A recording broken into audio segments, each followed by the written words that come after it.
Hello friends, today we will discuss new topic, that is advanced JavaScript, and we will see introduction to advanced JavaScript today. Let's see what will we learn in this whole thing. Features of JavaScript, difference between client-side scripting and server-side scripting, looping structures, DOM, that is DOM objects, and Windows object in JavaScript, that is DOM is document object model. We will see in brief as we go further in this chapter. Inbuilt objects such as string, math, array, date, number, with its properties and method, and simple JavaScript programs to do validation and user interaction. So I will introduce you what is advanced JavaScript first. So to introduce you, I will simply speak in Marathi so you can understand better. पहा, आपण HTML पाहिलं, HTML programming पाहिलं, त्याच्यामध्ये आपण design केलं. HTML ज्या वेळेला आपण प्रोग्राम बनवतो किंवा HTML चा प्रोग्राम आपण ज्या वेळेला रन करतो त्यावेळेला आपण फक्त त्याचा एक स्ट्रक्चर बनवतो की हे स्ट्रक्चर असणार आहे, असं डिझाईन असणार आहे, आणि त्याच्यानंतर जी काही ॲक्शन होईल ती ॲक्शन आपण डिफाईन केलेली नाही, किंवा ती ॲक्शन काय होणार किंवा त्याच्यावरती ऑपरेशन काय होणार हे HTML डिसाईड करू शकत नाही. मग त्याच्यामध्ये काहीतरी ॲक्शन परफॉर्म झाली पाहिजे किंवा त्याच्यामध्ये काहीतरी काम झालं पाहिजे, ह्याच्यासाठी आपल्याला काहीतरी ॲडव्हान्स किंवा त्याच्यामध्ये काहीतरी आणखी प्रोग्रामिंग करावं लागेल की जेणेकरून आपल्याला जे डिझायर्ड टास्क आपल्याला वेबसाईटकडून करून घ्यायचे आहेत किंवा वेब डिझायनिंग थ्रू आपल्याला जे टास्क परफॉर्म करायचे आहेत ते टास्क परफॉर्म व्हायला हवे. मग त्याच्यासाठी जावा स्क्रिप्ट्स आणि VB स्क्रिप्ट्स अशा दोन स्क्रिप्ट्स आहेत. ह्या जावा स्क्रिप्ट्स आणि VB स्क्रिप्ट पैकी आपण ॲडव्हान्स जावा स्क्रिप्ट पाहणार आहोत. मग जावा स्क्रिप्ट काय असतं, तर जर आपण HTML ला जर एक बॉडी कन्सिडर केलं, शरीर कन्सिडर केलं, तर आपण HTML प्रोग्रामिंग ज्या वेळेला करतो त्यावेळेला आपण माणसाच्या शरीराचे हातपाय बनवतोय, फक्त त्याला हाड आहे, मांस आहे, पण त्याच्यामध्ये प्राण नाही, म्हणजे तो काम करू शकत नाही, फक्त बॉडी आहे. मग त्याच्यामध्ये प्राण आणण्याचं काम किंवा त्याच्याकडून काम करून घेण्याचं काम कोण करणार आहे, वेबसाईटकडून JavaScript करणार आहे. म्हणजे we can simply say that the JavaScript is the scripting language or object oriented scripting language that makes your HTML page alive. म्हणजे तुमच्या HTML वेब पेजला ते जिवंत करतं. म्हणजेच काय जिवंत करतं, म्हणजे काय, त्याच्यावरती जे डिझाईन केलेलं आहे त्या डिझाईन कडून काम करून घेतं, जे की आपल्याला अपेक्षित आहे. उदाहरणार्थ समजा मी HTML चा एक फॉर्म बनवला आहे, HTML फॉर्म आहे. सपोज आपल्याकडे प्रोग्राम्स आहेत, बरोबर ना, आपण प्रोग्राम बनवलेले आहेत. HTML फॉर्मचा जर आपण प्रोग्राम घेतला, हा फर्स्ट फॉर्म आपण बनवलेला, सपोज रन करतोय मी इथे. आता हा HTML चा फॉर्म तुमच्या समोर ओपन झालेला आहे. आता पहा, तिथे लिहिलंय मेल, फिमेल, किंवा इथे टेक्स्ट बॉक्स आहे, किंवा इथे सबमिट बटन आहे, राईट. मग हे सबमिट बटन जे आहे ते सबमिट बटन वरती क्लिक केल्यानंतर हा इथे जो काही डेटा मी एंटर करणार आहे, तिथे जे काही मी डेट्स घेणार आहे किंवा वीक्स घेणार आहे ते कुठेतरी जाऊन सबमिट होणार आहे, बरोबर ना, कुठेतरी ते स्टोअर झालं पाहिजे. मग ह्या बटन वरती मी क्लिक केल्यानंतर हा फॉर्म कुठेतरी जाऊन स्टोअर झाला पाहिजे किंवा ही इन्फॉर्मेशन जी आहे ती स्टोअर झाली पाहिजे. आता सध्या मी इथे क्लिक केलं तर काहीच होत नाहीये, हे जस्ट मी क्लिक करतोय आणि ते डेटा एंटर करतोय. तर ह्या फॉर्मला ऍक्टिव्ह करण्याचं काम किंवा याच्याकडून काम करून घेण्याचं काम कोण करणार आहे, आपली JavaScript करणार आहे. म्हणजे आपल्या JavaScript, आपल्या HTML प्रोग्राम कडून काम करून घेण्याचं काम कोणाचं आहे, JavaScriptचं आहे. स्क्रिप्ट म्हणजे काय, आपण जो प्रोग्राम तयार करू त्या प्रोग्रामला सिम्पली स्क्रिप्ट म्हटले. आता याला स्क्रिप्ट का म्हटले?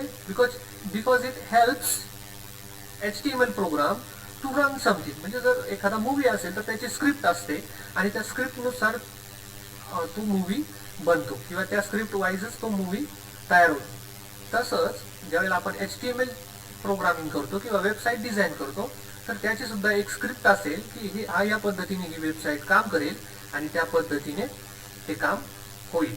म्हणजे जावा स्क्रिप्टिंग ही एक ऑब्जेक्ट ओरिएंटेड स्क्रिप्टिंग लँग्वेज आहे. प्रोग्रामिंग लँग्वेज म्हणण्यापेक्षा आपण त्याला काय म्हणूया, जावा स्क्रिप्टिंग ही एक ऑब्जेक्ट ओरिएंटेड स्क्रिप्टिंग लँग्वेज आहे. जावा ही ऑब्जेक्ट ओरिएंटेड प्रोग्रामिंग लँग्वेज आहे, but that is different to make software. But we are considering here only web designing. We are concerned with web designing only and making web pages alive. So JavaScript is the scripting language that facilitate your HTML program with the programming facility. This is also a case sensitive language. जसं HTML मध्ये आपण capital type करतोय, small type करतोय, काहीच फरक पडत नाही. तसं केस सेन्सिटिव्ह म्हणजे काय, इथे आपल्याला कॅपिटल आणि स्मॉल जे आहे ते टाईप करताना विचार करावा लागणार आहे की जिथे कॅपिटल कीवर्ड्स जिथे कॅपिटल आहे तिथे कॅपिटल द्यावं लागेल आणि जिथे स्मॉल आहे तिथे स्मॉल द्यावं लागेल. JavaScript helps the browser to perform the input validation without wasting the user's time by web server access. Validation म्हणजे काय, एखाद्या गोष्टीला अप्रूव्ह करणं किंवा त्या गोष्टीची निश्चिती करणं की हे बरोबर होतंय की नाही. त्यामुळे याच्यामुळे वेब पेज आपलं बरोबर काम करतंय की नाही हे सुद्धा जावास्क्रिप्ट डिसाईड करेल. It can handle date and time very effectively. म्हणजे तुमच्या वेबसाईटवरती जर डेट अँड टाइमचा साठीचं जर प्रोग्रामिंग असेल किंवा तुम्हाला गरज असेल तर ते सुद्धा तुम्ही याच्यातून हँडल करू शकता. Most of the Java control statements syntax is same as the syntax control of statement in other programming language. म्हणजे जसं जावा प्रोग्रामिंगचा जो सिंटॅक्स आहे तो प्रोग्रामिंगचा सिंटॅक्स तुमच्या सिम्पली जावास्क्रिप्टमध्ये आहे.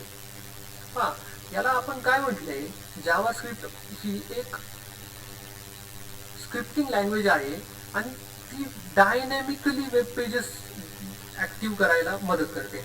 म्हणजे to develop dynamic web pages JavaScript is helping you to make it interactive or make it alive. What do you mean by dynamic?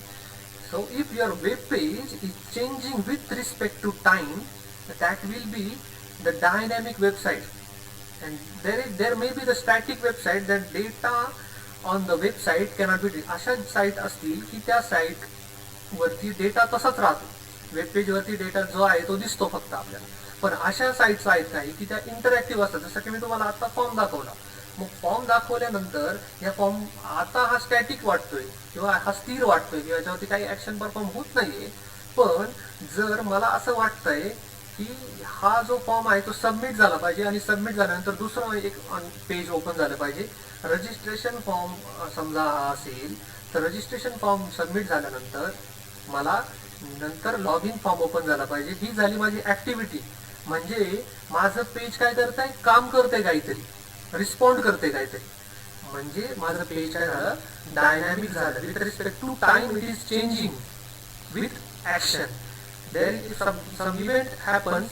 समजा बटनवरती क्लिक केलं आपण, तो एक इव्हेंट आहे, समजा ऑन क्लिक इव्हेंट आहे. तो ज्यावेळेला आपण बटनवरती क्लिक करू त्यावेळेला ऑन क्लिक इव्हेंट परफॉर्म होईल आणि त्याच्यावरती काही ऍक्शन होईल. अशा प्रकारचं प्रोग्रामिंग ज्या ठिकाणी आपल्याला करायचं आहे त्या ठिकाणी आपल्याला जावास्क्रिप्ट यूज करावं लागेल. We will see the features of JavaScript. आपण फीचर्स आपण ऑलरेडी डिस्कस केले की हे ऑब्जेक्ट ओरिएंटेड आहे, व्हॅलिडेशन करू शकतोय, केस सेन्सिटिव्ह आहे, हे का, आणि वेगवेगळ्या प्लॅटफॉर्म्सवरती आपण सपोर्ट करू करेल ती language. That will be the feature. And there are types of scripting. It is important. Type of scripting that is important. There are two types of scripting. म्हणजे स्क्रिप्टिंग मध्ये सुद्धा दोन प्रकारचे स्क्रिप्टिंग असतात.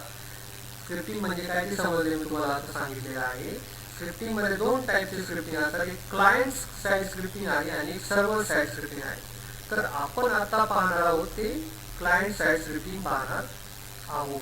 म्हणजे in this type the script reside on client computer, म्हणजे client कॉम्प्युटरवरती तुमच्या स्क्रिप्ट असतील आणि त्या स्क्रिप्ट क्लायंट कॉम्प्युटरवरून रन होतील. म्हणजे client computer can decide what kind of scripts can be run on their web pages. So basically these type of scripts are called placed inside the HTML document.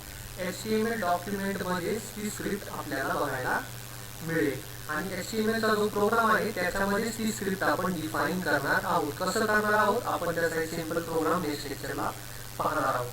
On the other hand the server side scripting मध्ये in this type the scripts reside on web server, म्हणजे जो server आहे आपण server आणि client काय आहे ते already पाहिलेलं आहे. म्हणजे हा जो स्क्रिप्टिंगचा जो प्रोग्राम आहे तो कुठे स्टोअर केलेला असेल वेब सर्व्हरवरती.